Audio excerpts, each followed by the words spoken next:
Hello viewers, welcome to our channel. నేను మీ చరణ్ పరిమి. సాయి ధరమ్ తేజ్కి అలాగే ఒక డాక్టర్కి మధ్య పవన్ కళ్యాణ్ విషయంలో ఇప్పుడు ఒక ట్విట్టర్లో వార్ నడుస్తూ ఉంది. అసలు పవన్ కళ్యాణ్ ఆ డాక్టర్ ఏమన్నారు, సాయి ధరమ్ తేజ్ ఎందుకు ఎంట్రీ ఇచ్చారు ఏంటనేది ఒకసారి చూద్దాం. సాయి ధరమ్ తేజ్ పవన్ కళ్యాణ్ మీద కనీసం ఈగ కూడా వాళ్ళనివ్వడు.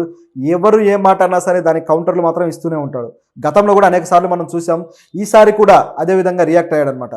సో ఒక ఎన్ఆర్ఐ డాక్టర్ ఆయన ట్విట్టర్లో సాయి ధరమ్ తేజ్కి ఒక ట్వీట్ చేశాడనమాట. ఏమన్నాడంటే, ఆ డాక్టర్ పేరు వచ్చేసి చింతా ప్రదీప్ రెడ్డి. ఆయన పవన్ కళ్యాణ్ ఉద్దేశించి ఒక మాట అన్నాడు. సో మెడలు రుద్దుకునే ఒక సేఫ్ హ్యాండ్స్లో ఏపీ ఉందా అని చెప్పేసి. సో ఈ కౌంటర్ ఎలా ఉందంటే, ఆయన ఒక విషయాన్ని ఉద్దేశించి అన్నాడు. ఈ మధ్యకాలంలో అన్నా క్యాంటీన్లు చాలా యాక్టివేట్ అయిపోయి చంద్రబాబు గారు వాటిని భారీ స్థాయిలో ఓపెన్ చేయడము, సో అన్నా క్యాంటీన్స్ వాటి సేవలు కూడా ప్రజలకు అందివ్వడం జరుగుతూ వస్తుంది కదా. అయితే దీంట్లో ఒక సంఘటన అనమాట. సో అదేంటంటే, తణుకులో అన్నా క్యాంటీన్లో కొంతమంది ఆ ప్లేట్లు కడిగే వాళ్ళు వాటిని మురికి నీళ్ళలో కడిగారు. సో దాంతో ఇది మురికి నీళ్ళలో కడిగారని చెప్పేసి ఈ విషయాన్ని ఆయన ప్రస్తావిస్తూ ఈ విధంగా మెడలు రుద్దే సేఫ్ హ్యాండ్స్లో ఏపీ ఉందా అని చెప్పేసి ఆయన పెట్టారు. అంటే సేఫ్ హ్యాండ్స్లో లేదు, ఇంత దారుణంగా ఉంది పరిస్థితి అనేది ఆ డాక్టర్ ఉద్దేశం.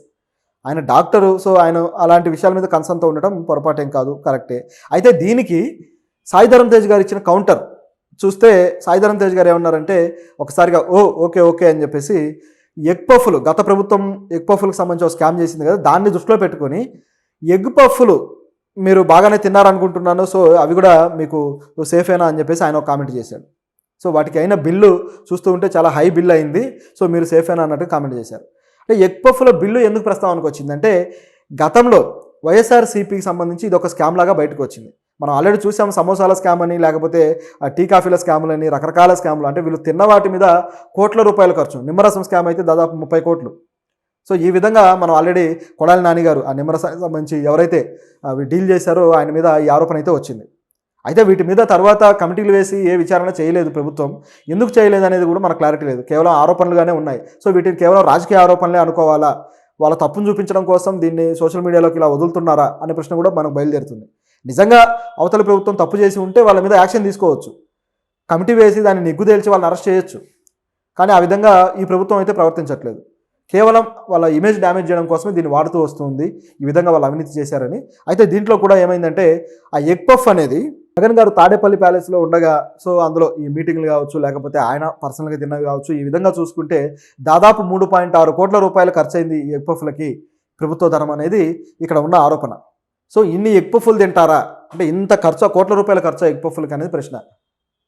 నిజమే, ఎందుకంటే ఆ డబ్బులతోటి ఒక ఊరికి రోడ్డు వేయచ్చు, ఆ డబ్బులతోటి ఏదైనా హాస్పిటల్ కట్టచ్చు, అదే డబ్బుతోటి ఒక కాలేజీ కూడా నిర్మించగలరు, ఒక చిన్నపాటి కాలేజీ, జూనియర్ కాలేజ్ లాంటిది. సో ఇంత చేయగలిగే అంత డబ్బు అనమాట అది. Not easy thing. డబ్బులు ఉన్న వాళ్ళకి అది చిన్నగా కనబడుతుందేమో, కానీ ప్రభుత్వం సొమ్ము అయినప్పుడు దానివల్ల చేయడానికి ఎన్ని రకాల యాక్టివిటీస్ ఉంటాయనేది మనం ఆలోచించాలి. సో దానివల్ల ఏమైపోయిందంటే, ఈ ఎగ్ పఫ్ స్కామ్ అనేది బాగా వాళ్ళని ఇన్సల్ట్ చేసినట్టు అయిపోయింది. సో దాన్ని ఇప్పుడు సాయి ధరమ్ తేజ్ ప్రస్తావనకు తీసుకొచ్చి ఆయన ట్వీట్లో కూడా ఆయన ఏమన్నారు అంటే, ఆయన ఏమన్నారు చూద్దాం ఒకసారి.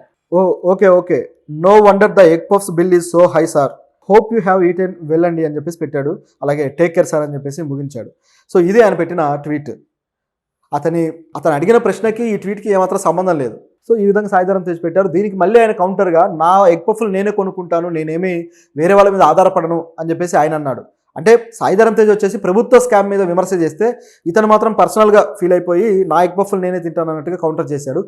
దానికి కూడా సింక్ లేదు. సో ఇది ఇలా ఉంటే, దీనికి మళ్ళీ కంటిన్యూటీలో ప్రదీప్ ఏమన్నారంటే, ఈయన బ్రదర్ చేసిన సినిమా ఉప్పెన, సో ఆ ఉప్పెనలో హీరోయిన్ ఉన్నారు కదా కృతి శెట్టి, సో ఆవిడ మైనర్ ఆ సినిమా టైంకి.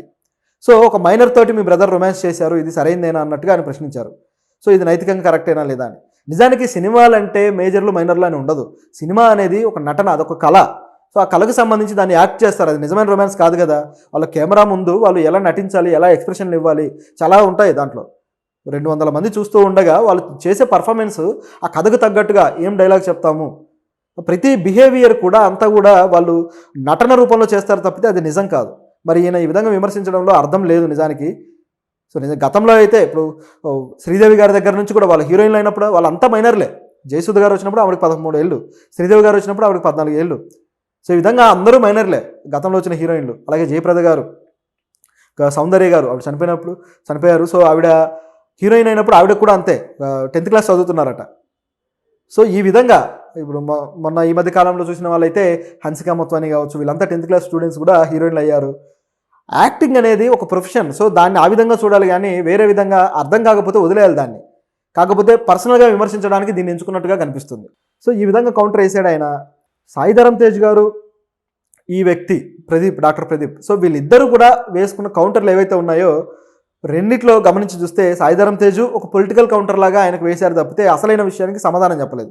అని ఏ ప్రశ్న అయితే రైజ్ చేశారో, అన్నా క్యాంటీన్లలో ఇటువంటి అనారోగ్యకరమైన యాక్టివిటీ ఈ విధంగా మురికినీళ్ళతో కడిగితే వీళ్ళ ఆరోగ్యాలు ఏం కాను అని ఆయన అడగటం అనేది జెన్యూన్ క్వశ్చన్. దానికి సాయిధరమ్ తేజ్ గారు సరైన ఆన్సర్ ఇవ్వకుండా పొలిటికల్ ఆన్సర్ లాగా ఒక ఆన్సర్ ఇచ్చారు. సో ఇది సరైనది కాదు. ఎందుకంటే ఆయన నిజానికి వాళ్ళ మామయ్య డిప్యూటీ సీఎం కదా, కావాలంటే డైరెక్ట్గా ఆ విషయాన్ని ఆయనకు ప్రస్తావించవచ్చు. ఈ విధంగా జరుగుతుంది అన్నా క్యాంటీన్లలో, ఒక వ్యక్తి నా దృష్టికి తీసుకొచ్చాడు, సో మీరు దీని మీద ఏదో ఒక యాక్షన్ తీసుకోండి అని పెడితే చాలా గౌరవంగా ఉంటుంది. అంతేగాని విమర్శ చేస్తే ఏమొస్తుంది? నిజానికి మనం సోషల్ మీడియాలో సాయిధరమ్ తేజ్ గారు చాలా సోషల్ ఇష్యూస్ మీద రియాక్ట్ అవుతూ ఉంటారు. గతంలో కూడా హనుమంతు అనే టాపిక్లో కావచ్చు, అలాగే కొన్ని కోల్కతా రేపు విషయంలో కావచ్చు, గతంలోనే ఆయన రియాక్ట్ అయ్యారు. సో ఆయన స్పందనలు ఎలా ఉంటాయంటే సమాజం మీద బాధ్యతాయుతంగా ఉంటాయి. సో ఇంత బాధ్యతాయుతంగా ఉండే వ్యక్తి ఈ విషయంలో మాత్రం ఎందుకు అలా భుజాలు తడుముకోవాల్సి వచ్చింది? అంటే తన మామయ్య డిప్యూటీ సీఎం కాబట్టి ప్రభుత్వం చేసే తప్పులన్నింటినీ కవర్ చేయాల్సిందేనా?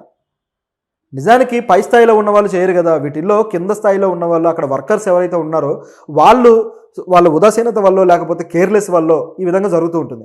వాళ్ళని క్రమశిక్షణతో పెట్టాల్సిన బాధ్యత కూడా పై అధికారుల్లో. వాళ్ళకి తీసుకువెళ్తే ఇది చాలా గౌరవప్రదంగా ఉండేది. కానీ ఆయన కాస్త తప్పటడుగు వేశారు. రాజకీయ విషయాల మీద ఆయనకు పెద్దగా అవగాహన లేకపోవడం వల్లేమో. సో మొత్తానికి జరగాల్సిన పొరపాటు అయితే జరిగిపోయింది. సో దీనికి ఇప్పుడు రియాక్షన్గా వైసీపీ శ్రేణులంతా రియాక్ట్ అయిపోయి సాయిధరమ్ తేజ్ గారిని ఇట్లా కౌంటర్లు చేస్తూ వస్తున్నారు. అయితే దానికి ఆయన తిరిగి స్పందించిన దాఖలా అయితే లేదు. సో ఈ ట్వీట్కి ముగింపు పలకాలంటే సాయిధరమ్ తేజ్ గారు గతంలో ఏ విధంగా అయితే ప్రవర్తించారో ఒక సోషల్ రెస్పాన్సిబుల్ పర్సన్గా, అదేవిధంగా ఇప్పుడు కూడా ప్రవర్తిస్తే ఆయన గౌరవం ఇనుమడింపజేస్తుంది. అదేవిధంగా పవన్ కళ్యాణ్ గారికి కూడా గౌరవం తెచ్చిన వాళ్ళు అవుతారు. ఈ విధంగా వీటిని కవర్ చేయడం వల్ల పవన్ కళ్యాణ్ గారికి కూడా అది ఇష్టం ఉండదు కదా. ఆయన కూడా ఏం కోరుకుంటారు? ఇలాంటి పొరపాట్లు జరగకూడదనే కోరుకుంటాడు.